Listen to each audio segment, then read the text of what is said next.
You can summon, I will sign a waiver, all banks, pati yung World Bank ng Amerika.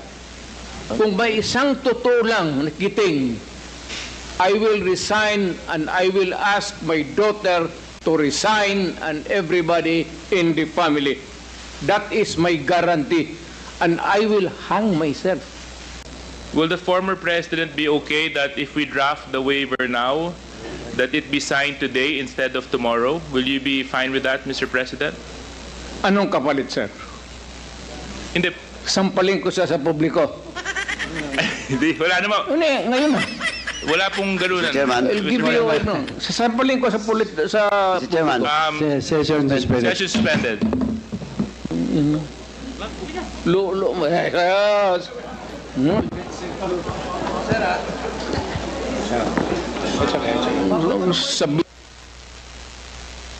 Order, please. Order.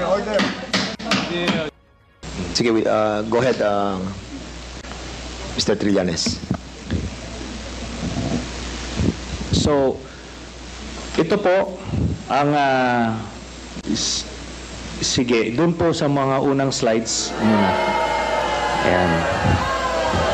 So, ito po yung mga bank accounts na nakalat ko po ito noong 2016. Tapos, ito po ay na-validate na ng Ombudsman na kaparehas nga nung naisumite ng AMLAC sa kanila. Kaya, ano po tayo? Kumpiyansa po tayo sa provenance nitong dokumentong ito. So, sige po, next slide. Ito po yung mga iba't ibang mga pumasok na pagkapirahan kay accounts ni Duterte. Tapos, sige po, next slide. Yan. So, ang total po ng mga credits na pumasok ay 2.4 billion, no? Ngayon, kung ano talaga yung actual total, malalaman po natin yan pagka binuksan po yung accounts. Ngayon po ito, no? Ang pagkakamali po ni Mr. Duterte nung nagtatago siya ng pagkapirahan ay ginawa niyang joint account yung kanyang anak na si Vice President Sara Duterte. Kaya ito po ay alam po naman natin na exempted sa bank secrecy law ang impeachment. So lalabas po yan lahat. Sige po, next slide. Ito po yung last slide, no. Dito po, meron po ito pong mga transactions na ito. Meron pong kay Vice President Sara, meron po kay Duterte, meron po kay Baste Duterte, meron kay Pulong Duterte, at meron po kay Hanilet Abansenya. Ito pong mga ito ay mga managers checks under their name na ang origin po ng account ay yung isa dun sa mga drug lords na minention ni Las Cañas na si Sammy Uy. Ito po, ano ito? Siguro noong mga panahon na yan, 2011 to 2013, medyo kumpiyansa sila sa kanilang mga gawain, kaya may physical na checks, no? Pero after that, ang mga deposito diretso na sa account, so wala nang paper trail. Pero makikita natin dito yung pattern po, Mr. Chairman. Nagdidibidendo yung drug lord doon sa pamilya nila Duterte tuwing October at April, no? Kaya sunod-sunod po yan. And by the way, makikita po natin si Vice President Sara, meron po siyang 2 checking in-encash dyan under her name, manager's checks. Tapos ito po ay while she was mayor, no? Kaya yan ay direct bribery, no? Tapos process of the illegal drug trade. Ito po ang naging pruweba natin. Kaya nung cross match po namin yung dokumento na kuha namin at dito sa mga personalidad na minention po ni Arturo Las Cañas, na-confirm namin yung kanyang istorya. Nakita niyo po dyan, si Duterte, pareha sila ng amount na na in-cash, no? Tapos itong mga anak, sila Baste Duterte, ayan po, tagte 10 million every 6 months. Kay Pulong Duterte, meron din. Ngayon po, lahat ito ay hawak yan ng mga bangko mismo. Meron silang physical copy, meron silang soft copy netong mga sinasabi na ito. Kaya hindi po yan pwedeng i-deny lang kasi alam naman natin yung mga estilo ni Duterte, mag-a-admit konti pero magde-deny to confuse everyone. Pero ito po yung smoking gun, Mr. Chairman.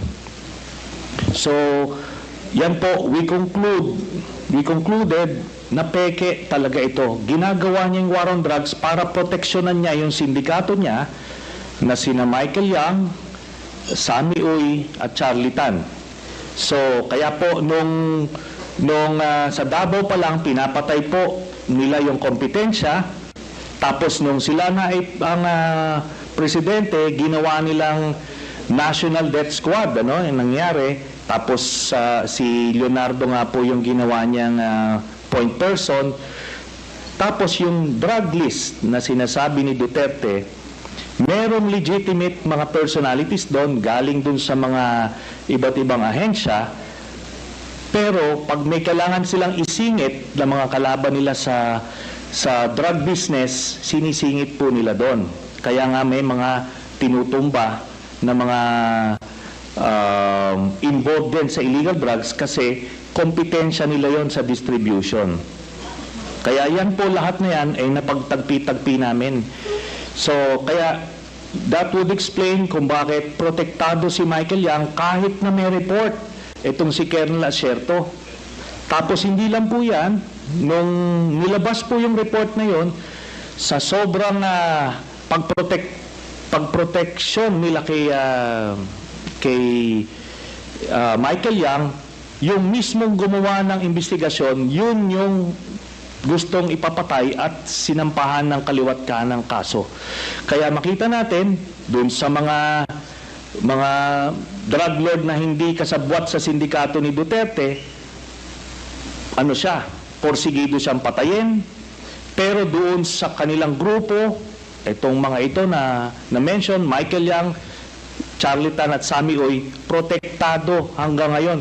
Ni nga yung PDEA director ni Duterte na si Wilkins Villanueva, ni hindi nga masama sa drug list hanggang after 2022 si Michael Yang. Yun po ang dahilan kasi biniling po sa kanya yan ni Duterte. Salamat po. Mr. Chair, Yeah, please proceed, Congressman Teves. may I Mr. ask Chairman. the former President kung alam niyo po ba na kinasuhan po ni former Senator Trillanes sina Congressman Paulo Duterte, Attorney Mans Carpio for drug smuggling? Hindi ho. Pero kung totoong drug smuggling man sila, they should be prosecuted in court. And if convicted, they should serve sentence in jail. Hindi ko pipigilan yan. Kung totoo. Ngayon, yung na-reason dito ni ko kilala itong taong to, forgot his name. Your Honor, if there is an iota of truth, ayuta lang, baski konti lang, you can find out, may nilagay siya ng records. Now, I'm willing to execute an affidavit or kayo na lang to summon the banks pursuant to my waiver. Kung may totoo lang maski isa, I will hang myself in front of you. All banks, pati yung World Bank ng Amerika, kung may isang totoo lang nakiting, I will resign and I will ask my daughter to resign and everybody in the family. That is my guarantee. And I will hang myself. Mr. President, Yes, Your Honor. Nalilito na ako kung anong sabihin ko. Pero sabi ko kung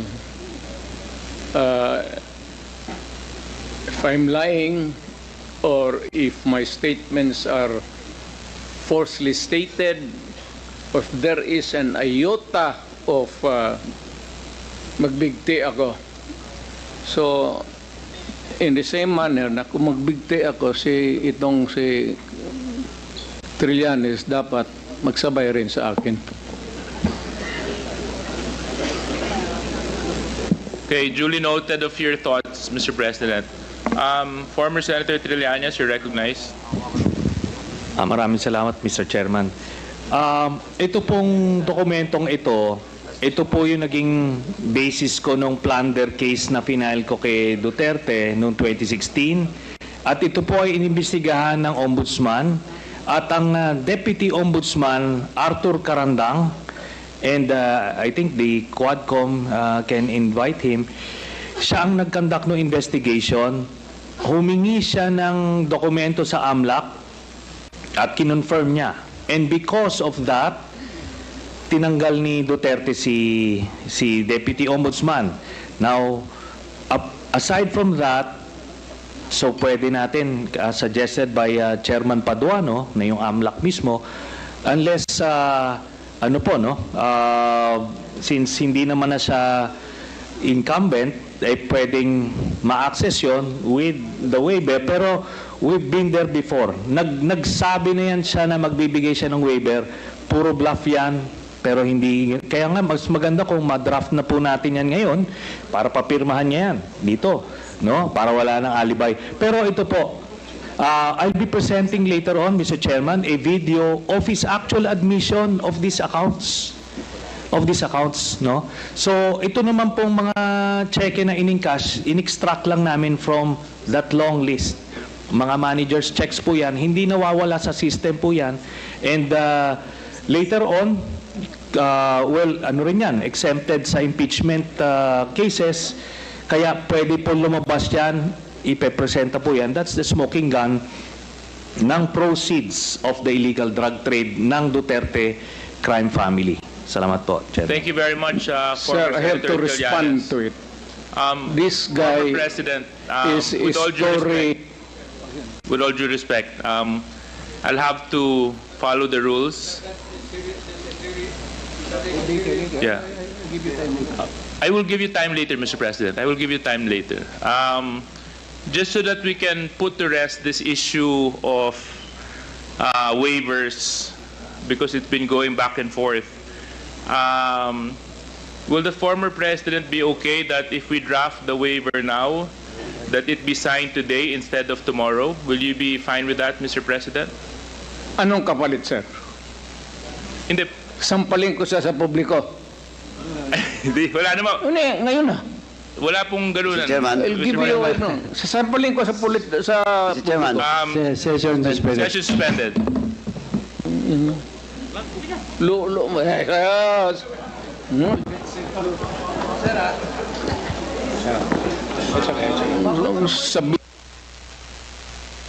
Order, please. Order.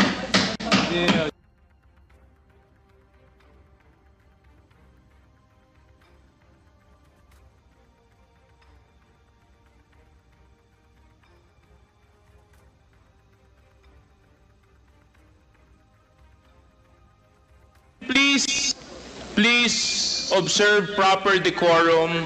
We are in a committee hearing. We have already stressed from the very beginning that the proper rules, decorum, will be implemented regardless of who you are. Regardless of who you are. We live by a set of rules in this committee, and those set of rules will be followed, and those set of rules will be implemented. If I may. I up. Wait, session, it's still suspended. It's still suspended.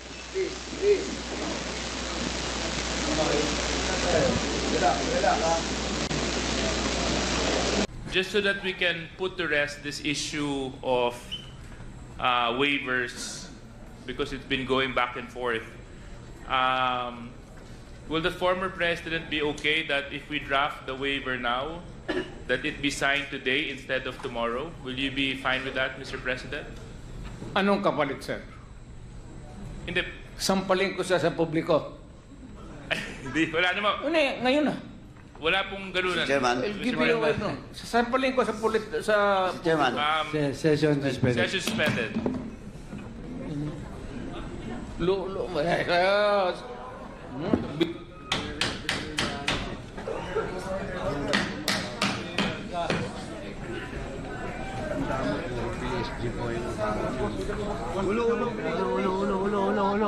muna, huwag mo na tatawid. Wala mo na tatawid, ulo. Can we please observe proper decorum? We are in a committee hearing. We have already stressed from the very beginning that the proper rules, decorum, will be implemented regardless of who you are.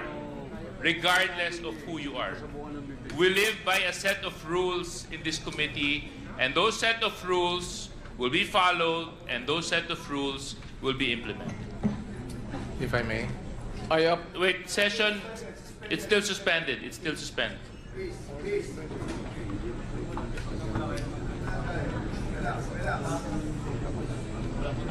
Sorry ho.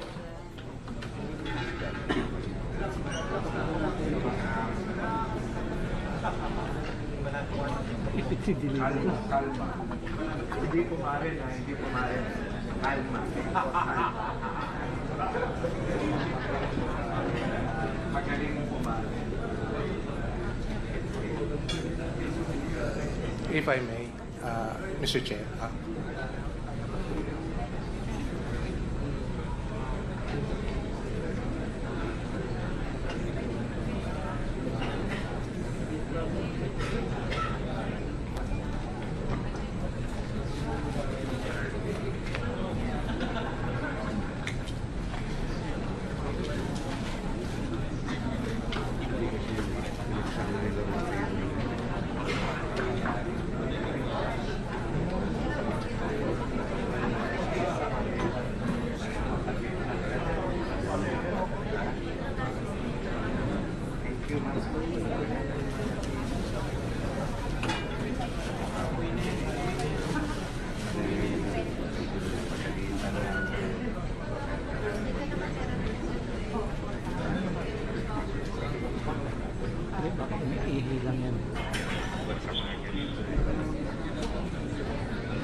Wala na, sir.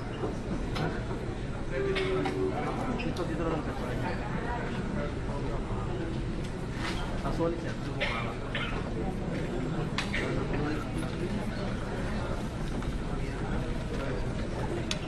Dito?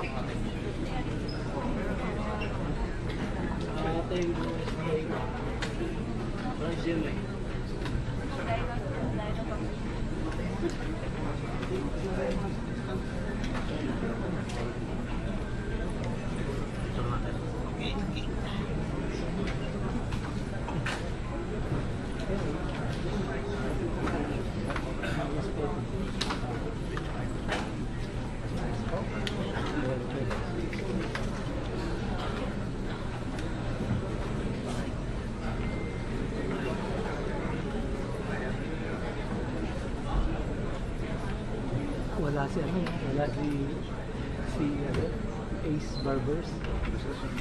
Si Shell. Ah.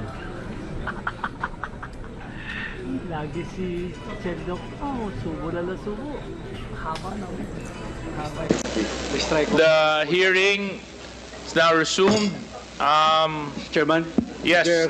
SDS. Mr. Chair, may Mr. Chairman, may I move, with Wait, priority? former Mr. Chairman.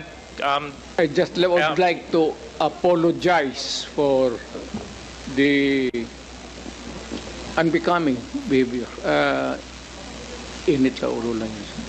thank you very much for your apology. It is accepted, and I hope that the others beside you would also observe proper decorum. So, but thank you very much for your apology. SDS and Mr. Chairman, Gonzalez. may I move to strike off the word sampal on our record? There's a motion to strike off the word sampal in the records. Any second to that? Second, any objection? There being none. Comcheck, you're duly instructed to please strike out that word. Thank you, Mr. Chairman. Secondly, hindi po basketball ito. Yung mga miro nang nag-aaway, yung mga players, kalmante lang po sana.